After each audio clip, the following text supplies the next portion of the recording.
අපි පොඩ්ඩක් බලමුද මේ ඔක්ෂන් ෂීට් එකක් කියන්නේ මොකක්ද කියලා. ඇත්තටම ඔක්ෂන් ෂීට් එකක් කියන්නේ වාහනයේ කන්ඩිෂන් රිපෝට් එක. ඔක්ෂන් ෂීට් එකේ මේ අවස්ථාවේ සඳහන් වෙන්නේ අවුරුද්ද, මෙතන සඳහන් වෙන්නේ මොඩල් එක. මෙතන සඳහන් වෙන්නේ ග්‍රේඩ් එක. මෙතන ඔක්ෂන් ග්‍රේඩ් එක කියන හැමෝම අහන ඔක්ෂන් ග්‍රේඩ් එක තමයි මෙතන සඳහන් වෙන්නේ. S කියන එක යටතේ තමයි බෑන් වෙන්නේ. මේක ඉන්ටීරියර් ඒ වගේම ඔටෝද මැනුවල්ද කියන එක මෙතන සඳහන් වෙනවා.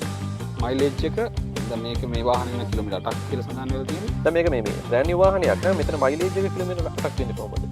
කිලෝමීටර් 8ක් කියන එක සමහර විට මේක කිලෝමීටර් 50 දක්වාත් වෙන්න පුළුවන්. බ්‍රෑන්ඩ් නිව් වාහනේ ප්‍රොඩක්ෂන් එකේ ඉඳලා ඔක්ෂන් එක දක්වා, ඔක්ෂන් එකේ ඉඳලා ඉන්ස්පෙක්ෂන් දක්වා, ෆොටෝස් දක්වා අපේ ආයතන වලට ගෙනල්ලා එතන ඉඳලා ඉන්ස්පෙක්ෂන් වල ඊළඟ වරාය කටයුතු, ලංකාවේ වරාය කටයුතු ඔය ඔක්කොම කිලෝමීටර් 50ට අඩුවෙන් බ්‍රෑන්ඩ් නිව් කන්ඩිෂන් වාහනයක් තමයි.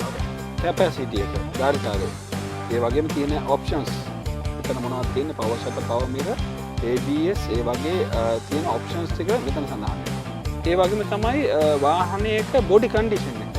මෙතන දෙකේ ෆ්‍රන්ට් ද සයිඩ් ෆෙන්ඩර්ස් වල, බෑක් ඩෝර්ස් වල, බෆර්ස් වල, රූෆ් එක, වින්ඩ් ස්ක්‍රීන් වල මොනවා හරි ප්‍රශ්නයක් තියෙනවා නම් ඒක සඳහන් වෙනවා මේ බොඩි කන්ඩිෂන් රිපෝට් එකේ.